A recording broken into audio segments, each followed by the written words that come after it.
साथ हुई सच्ची घटना पर आधारित है। गंगा बैरेज की वो सुबह आज फिर खून से रंगी हुई थी। किनारे पर 2 लाशें रखी थी, सिर अलग, धड़ अलग, आंखें खुली हुई रह गई थी, मानो आखिरी पल किसी डरावने चेहरे से सामना हो गया हो। लाश के आगे मक्खियां लगातार भिनभिना रही थी। गंगा के पानी में छोटे छोटे लाल घेरे बनते, टूटते, फिर बनते जा रहे थे। 2 पुलिस वाले अपने नाक को रुमाल से ढके लाश के पास खड़े थे। वो बातें तो धीमी कर रहे थे, लेकिन उनकी बातों में डर का वजन साफ दिख रहा था। अरे समझाते समझाते हम लोग थक गए कि रात में बैरेज मत आओ, लेकिन पता नहीं लोगों को मरने का क्या शौक चढ़ा है। अरे इतना बड़ा बोर्ड भी यहाँ लगा रखा है कि रात को यहाँ मत आइए, जान का खतरा है, लेकिन पता नहीं लोगों को ये क्यों नहीं दिखता। अरे दिन में यहाँ कितनी भीड़ होती है, सैकड़ों परिवार आते हैं, मस्ती करते हैं, सेल्फी लेते हैं, सब ठीक रहता है, पर रात 11:15 के बाद ये जगह किसी और की हो जाती है। अरे वो तो मुझे पता है, लेकिन फिर भी क्यों लोग जानबूझकर मौत के पास आते हैं। गंगा बैरेज का रहस्य बहुत ही अनसुलझा था, लेकिन उसकी खूबसूरती और उसके चर्चे लोगों को उस ओर खींच ही लाते थे। और इस बार गंगा बैरेज कानपुर से कई किलोमीटर दूर ओडिशा में बैठे कुछ दोस्तों को बुला रहा था। अभी, प्रीति, श्वेता, सार्थक और आकाश, ये नाम थे उन 5 दोस्तों के, जो छत पर बैठे चाय की चुस्की ले रहे थे। सामने नमकीन का पैकेट भी पड़ा था, जिसे धीरे धीरे वे खा रहे थे। बीच बीच में ठहाकों का सिलसिला भी चल रहा था। उन्हीं ठहाकों के बीच आकाश ने अभी से पूछा, तो भाई इस बार बर्थडे का क्या प्लान है? गोवा, मनाली या पूरी बीच?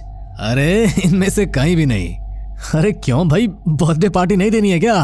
अरे इस बार 21 का हो जाएगा तू, पार्टी तो भयंकर होनी चाहिए, ऑल नाइट होनी चाहिए। क्यों दोस्तों, इस बार पार्टी कानपुर में करेंगे, मस्त वाली और बिग वाली। कानपुर? हाँ यार, मेरे दादा दादी वहीं रहते हैं, कई साल हो गए उनसे मिले हुए, वो हमेशा मुझे बुलाते हैं। तुम लोगों को तो पता है ना, जब मैं 12 साल का था तभी पापा का यहाँ ट्रांसफर हो गया और हम सब ओडिशा चले आए। पापा ने कितना कहा दादा और दादी को कि हमारे साथ चलिए, लेकिन उन्हें तो वही मन लगता है, तो वो आए ही नहीं। कानपुर का आइडिया मस्त है यार, हम सब लोग नई जगह घूम भी लेंगे, तुम्हारे दादा दादी से भी मिल लेंगे और रोड ट्रिप भी हो जाएगी। और कानपुर की टिक्की चाट पहले दिन ही खाएंगे। मैंने एक रील्स में देखा था, बहुत ही टेम्पटिंग था यार वो। अरे देख ले बुक्कड़ को। वही मार्केट भी घूमेंगे, टाइम अच्छा गुजरेगा। दिन तय हो गया और फिर 5 दोस्त निकल पड़े कानपुर की ओर। लंबी ड्राइव के बाद दोस्तों की टोली कानपुर पहुंची। घर के दरवाजे पर ही दादा और दादी टकटकी लगाए उनका इंतजार कर रहे थे, और जैसे ही 5 वहां पहुंचे, उनकी आंखें भर आई। उन्होंने सारे दोस्तों को गले से लगा लिया। इतना अपनापन, इतना प्यार देखकर रास्ते की सारी थकान दूर हो गई। 3-4 दिन उन्होंने पूरा शहर घूमा, हर एक नई चीज ट्राई की। इतनी सारी फोटो और सेल्फी सबने ली कि उनकी मोबाइल की गैलरी भरने लगी। हर दिन जब सारे दोस्त घूम कर आते, उसके बाद छत पर इनकी मंडली बैठती दादा और दादी के साथ, और शुरू होता किस्सों और कहानियों का सिलसिला। एक शाम की बात है, सभी लोग छत पर बैठे थे। दादी पास ही बैठी भुट्टा सेंक रही थी। तभी अभी ने दादी से कहा, दादी कल गंगा बैरेज चलते हैं ना, सब बोल रहे हैं वहां का व्यू बहुत अच्छा है। गंगा बैरेज का नाम सुनकर दादी के चेहरे का रंग उड़ गया, उनके होंठ डर से कांपने लगे। गंगा बैराज? अरे नहीं नहीं, वहाँ मत जाना, बिल्कुल मत जाना। क्यों दादी, हजारों लोग तो जाते हैं, प्लीज हमें मना मत करो ना, फिर न जाने कब आना होगा यहाँ। अभी ने दादी से ये बात इतने इमोशनल ढंग से कही कि दादी ने कहा, दिन में जाना हो तो जाओ, घूम लो, फोटो खींच लो, चाय पी लो, लेकिन याद रखना रात 11:15 के बाद इस जगह का नाम भी मत लेना, क्योंकि उस वक्त की हवा इंसानों की नहीं होती, वो किसी और की सांस होती है। उस वक्त जो आवाज उठती है वो सिर्फ सुनाई नहीं देती, वो तुम्हें अपनी ओर खींचती है। वो पुकार नहीं होती, वो पकड़ होती है। याद रखना, ये चेतावनी है। कहानी समझकर हंसोगे तो लौट नहीं पाओगे। ठीक है दादी, रात को कोई नहीं जाएगा। हाँ, सुबह ही चलेंगे। हाँ पक्का। दादी की बात को सबने सिर हिलाकर मान तो लिया, लेकिन सभी के जहन में एक ही सवाल चल रहा था कि आखिर क्या है गंगा बैरेज में? क्यों लोगों को रात के वक्त वहां जाने से मना किया जाता है? उसी रात की बात है। रात के 10 बज रहे थे। दादा और दादी तो गहरी नींद में जा चुके थे, लेकिन अभी की आंखों से नींद कोसों दूर थी। उसके सारे दोस्त भी जगे ही हुए थे। गाइस, छोटा सा नाइट ड्राइव करें, गंगा बैरेज के पास से होकर बस 20 मिनट का राउंड लगा लें। कोई कार से नीचे भी नहीं उतरेगा। ओए नहीं, पागल है क्या? दादी ने मना किया है ना। रात की हवा में ड्राइव का मजा ही अलग है। बैरेज के पास से निकलेंगे और वापस। चलो ना यार प्रीति, कुछ एडवेंचर हो जाएगा। अरे यही वक्त है, सड़कें खाली है।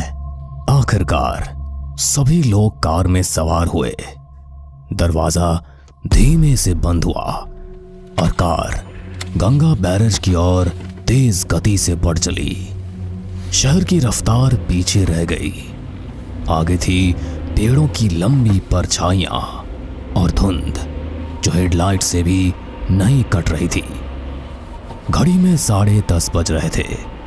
गंगा बैरेज के पास वो पहुंच नहीं वाले थे। सड़क जो अभी तक सुनसान लग रही थी वो मनहूस दिखने लगी थी, क्योंकि कुत्तों की रोने की आवाज लगातार आ रही थी।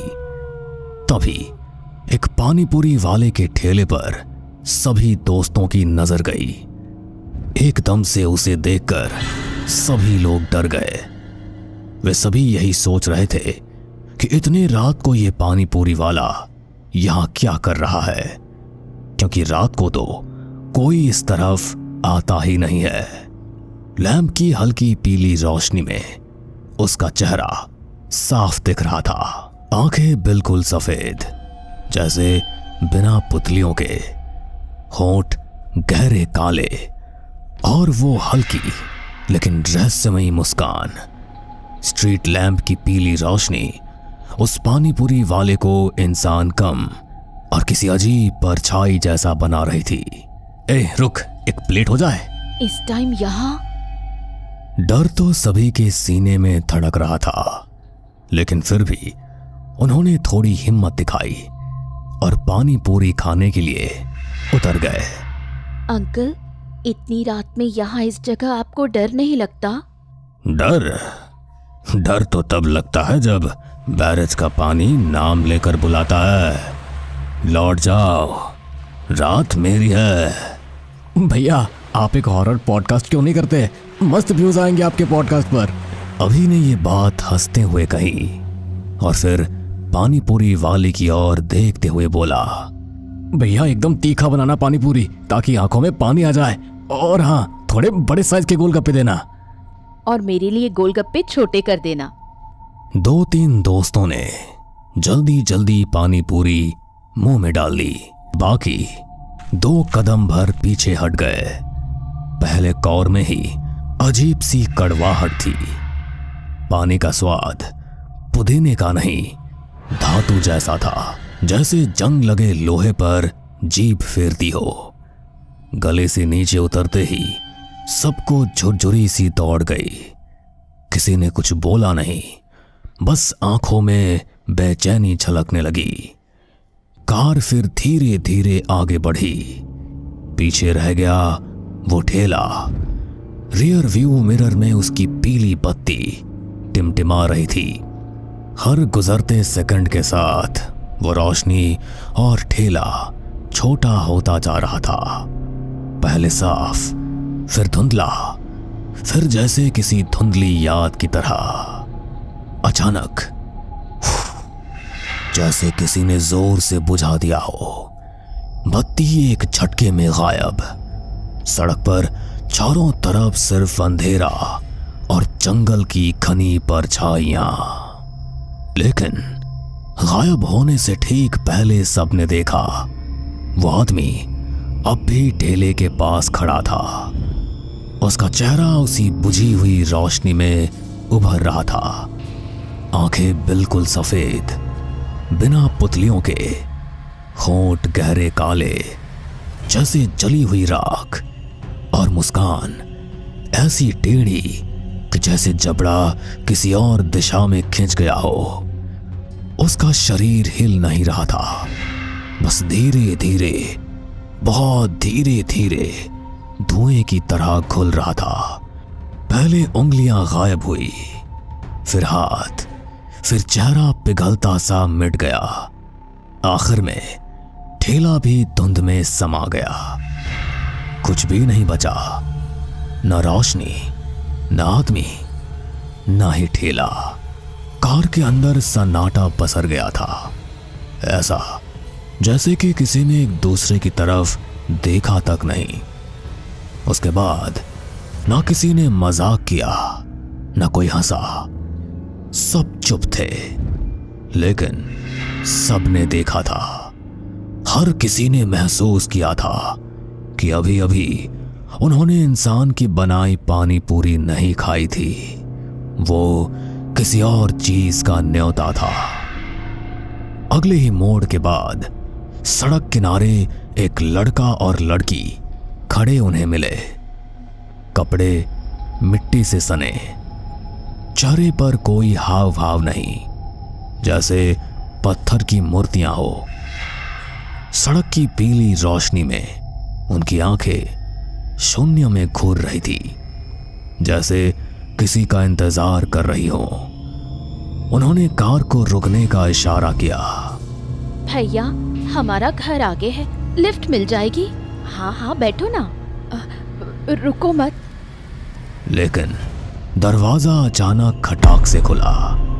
लड़का लड़की अंदर आकर पीछे बैठ गए, और उसी पल कार के भीतर की हवा बदल गई, जैसे किसी ने खिड़की से बर्फ के टुकड़े फेंक दिए हों।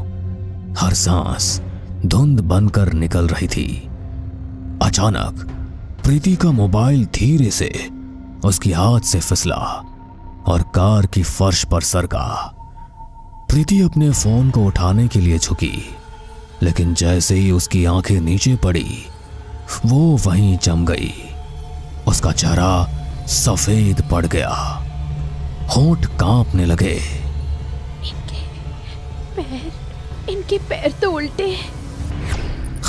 क्या? कार में अचानक ऐसा सन्नाटा छा गया, मानो समय थम सा गया हो।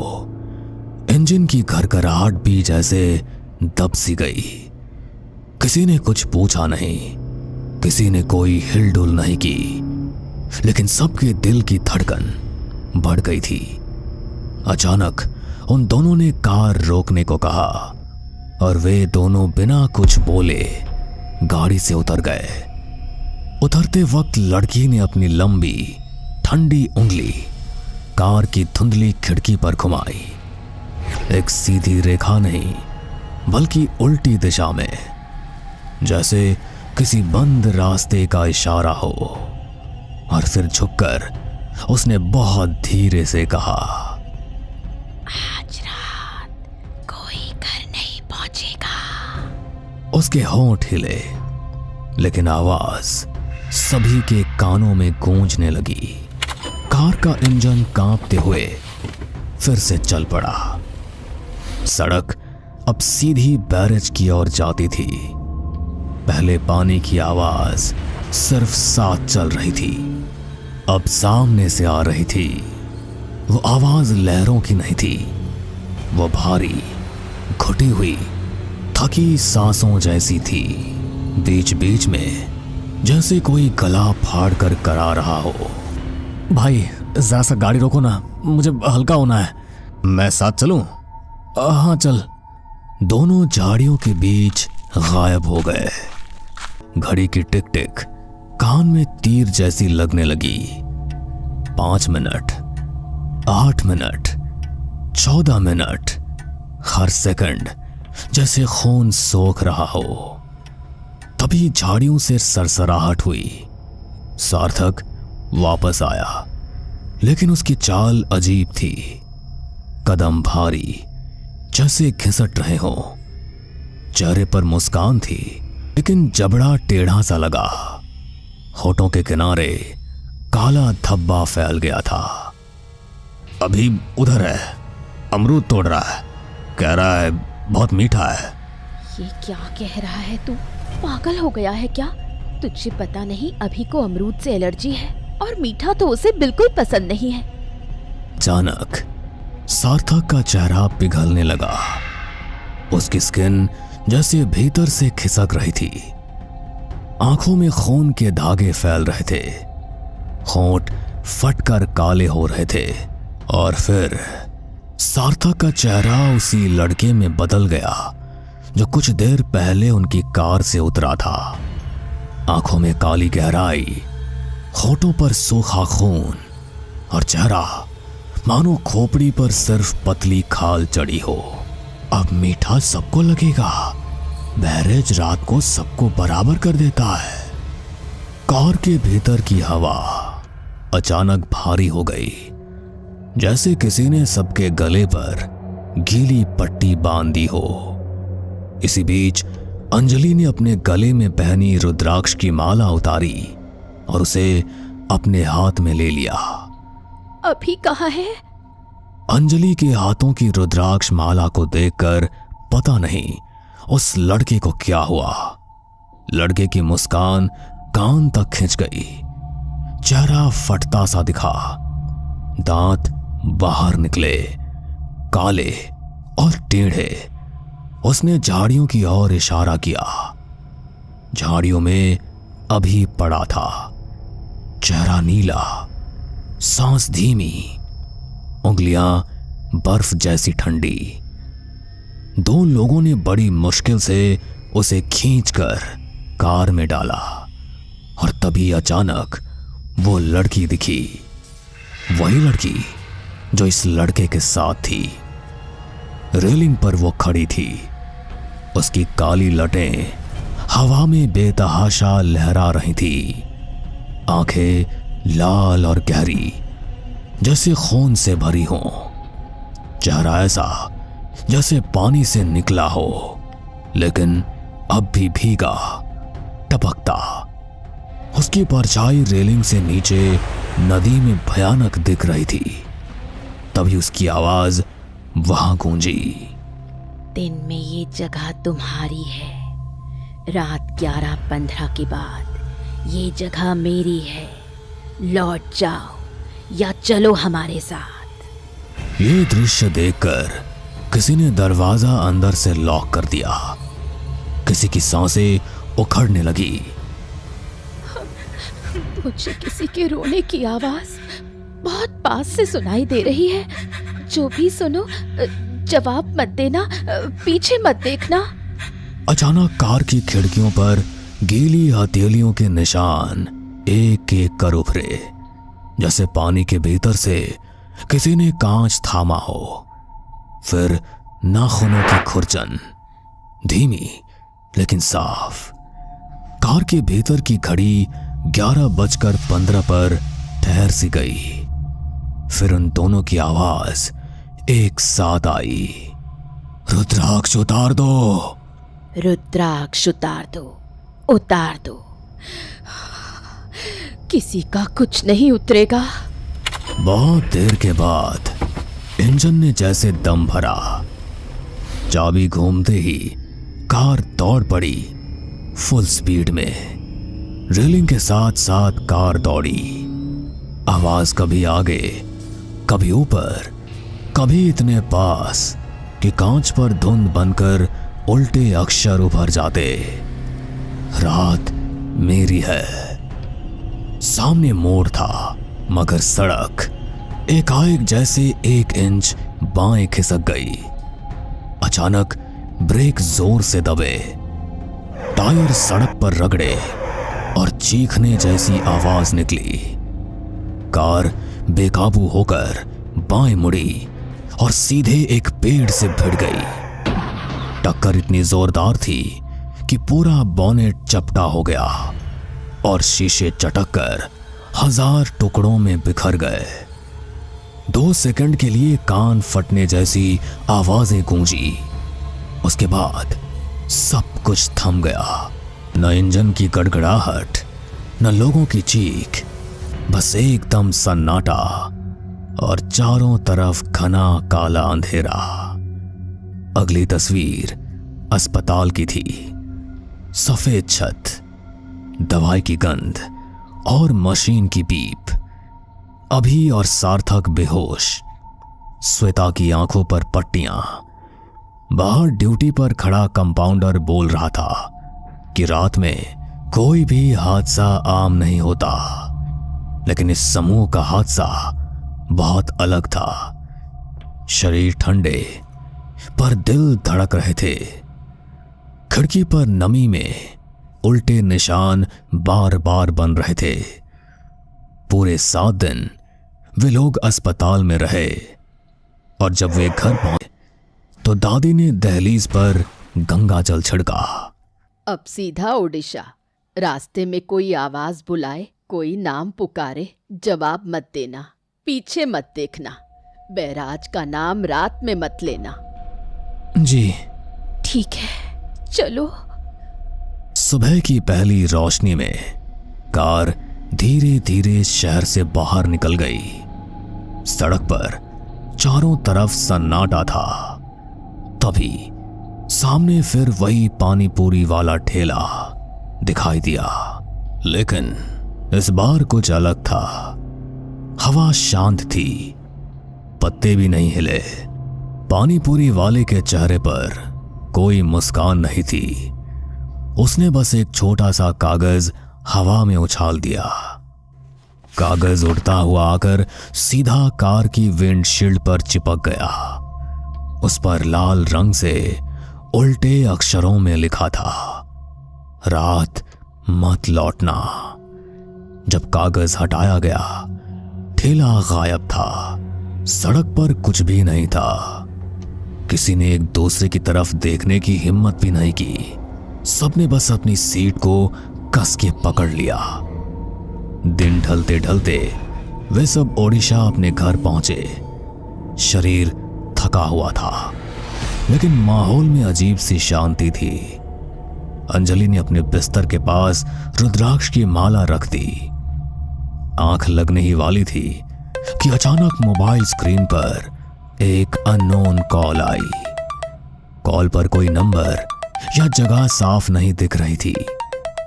कॉल उठाते ही वही धीमी गीली सी आवाज कान में आई, अमरूद, अमरूद मीठा है, 11:15 फिर आएगी। अंजलि की सांसें ठंडी हो गई, पर उसने कोई जवाब नहीं दिया। कॉल अचानक कट गई। खिड़की के शीशे पर नमी जमा हो गई। नमी अपने आप उल्टे अक्षरों में बदल गई। गंगा बैरेज 11:15। अगली सुबह सूरज सामान्य था। गली में चिड़ियों की चहचहाट थी।